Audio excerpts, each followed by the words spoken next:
आषाढी एकादशी निमित्त विदर्भाची पंढरी म्हणून ओळख असलेल्या संत गजानन महाराजांच्या शेगाव समाधी मंदिरात लाखो भाविकांची मांदियाळी पाहायला मिळाली।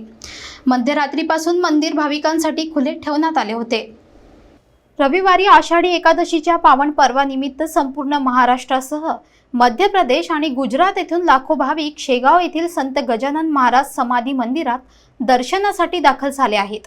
शेगाव जी विदर्भाची पंढरी म्हणून ओळखली जाते, तिथे आज सकाळपासूनच विविध धार्मिक विधी, हरिपाठ, कीर्तन, अभिषेक व महापूजेचे आयोजन करण्यात आले होते।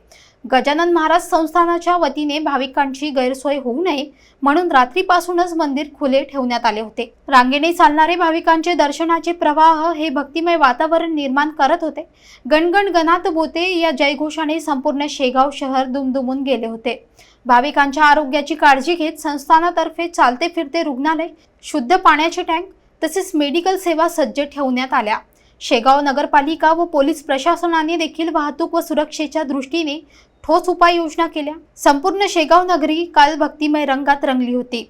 भक्ती, श्रद्धा आणि सेवाभाव यांचा मिलाप असलेल्या आषाढी एकादशी उत्सवाने गजानन महाराजांच्या चरणी भक्तांचा अभंग नतमस्तक भाव व्यक्त केला।